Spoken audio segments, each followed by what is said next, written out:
اعوذ باللہ من الشیطان الرجیم بسم اللہ الرحمن الرحیم۔ مسلمان ہونے کے ناطے ہم پر اللہ سبحانہ و تعالیٰ کی دوسری تخلیق کے حوالے سے کچھ فرائض ہیں جن کا ہمیں پاس رکھنا ہے۔ رسول صلی اللہ علیہ وآلہ وسلم نے ہمیں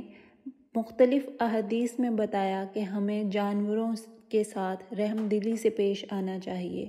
جیسا کہ ہم پچھلی قسطوں میں پڑھ چکے ہیں کہ کس طرح ہمیں فرشتوں کو اوفینڈ نہیں کرنا چاہیے کہ وہ ہم سے دور چلے جائیں۔ اسی طرح جانوروں کے بھی ہم پر حقوق ہیں جن کا ہمیں مسلمان ہونے کے ناطے خیال رکھنا چاہیے۔ اسی طرح رسول صلی اللہ علیہ وسلم نے ہمیں ایسی تعلیمات دی ہیں جن پر عمل کر کے ہم جنوں سے محفوظ رہ سکتے ہیں اور ان کی ناراضگی سے بھی بچ سکتے ہیں۔ رسول صلی اللہ علیہ وآلہ وسلم نے صحابہ کرام کو حکم دیا ہوا تھا کہ صحرا میں یا زمین میں موجود کسی گڑھے یا سوراخ میں پیشاب نہ کرنا، کیونکہ وہ جنوں کا گھر ہو سکتے ہیں۔ اسی طرح رسول صلی اللہ علیہ وآلہ وسلم نے خاص طرح کے سانپ جیسا کہ ذوالطفیلتین یا چھوٹی دم والا سانپ جو کہ زہریلے سانپ ہیں، ان کے بارے میں صحابہ کرام کو حکم دیا کہ تم ان کو جب دیکھو تو مار دو، لیکن ابن عمر رضی اللہ تعالی عنہ کہتے ہیں کہ نبی صلی اللہ علیہ وسلم نے بعد میں بتایا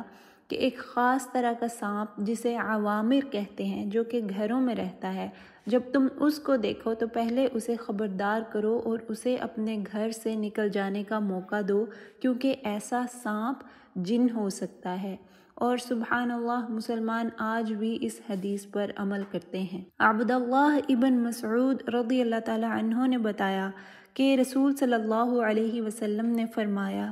قرین وہ جن ہے جو ہمیشہ ہمارے ساتھ رہتا ہے اور ہمارے کان میں سرگوشی کرتا ہے۔ قرین جن شیطان ہوتا ہے، اور سورہ قاف میں ہمیں پتہ چلتا ہے کہ قرین جن ہمیشہ ہمیں برائی پر اکسانے کی کوشش کرتا رہتا ہے۔ نبی صلی اللہ علیہ وسلم نے فرمایا، تم میں سے ہر ایک کے ساتھ قرین جن لگا ہوا ہے۔ صحابہ کرام نے سوال کیا کہ کیا آپ صلی اللہ علیہ وسلم کے ساتھ بھی یہ جن ہے؟ تو رسول صلی اللہ علیہ وسلم نے فرمایا کہ ہاں، یہ جن میرے ساتھ بھی ہے، مگر اللہ سبحانہ و تعالی نے اسے مسلمان بنانے میں میری مدد کی اور اب وہ مجھے صرف نیکی کی دعوت دیتا ہے۔ اسی طرح نبی صلی اللہ علیہ وسلم نے ہمیں جوتشیوں کے پاس جانے سے یا قسمت کا حال بتانے والوں کے پاس جانے سے منع کیا ہے۔ ایسے لوگوں کا انٹریکشن جنوں سے ہوتا ہے، اور جن کچھ باتیں آسمان میں جا کر سن سکتے ہیں، مگر یہ باتیں کوئی خاص معلومات نہیں ہوتی، لیکن جن بڑھا چڑھا کر ایسی باتیں بیان کرتے ہیں۔ قرآن کے نازل ہونے کے بعد جن دنیا کے آسمان کو پار نہیں کر سکتے،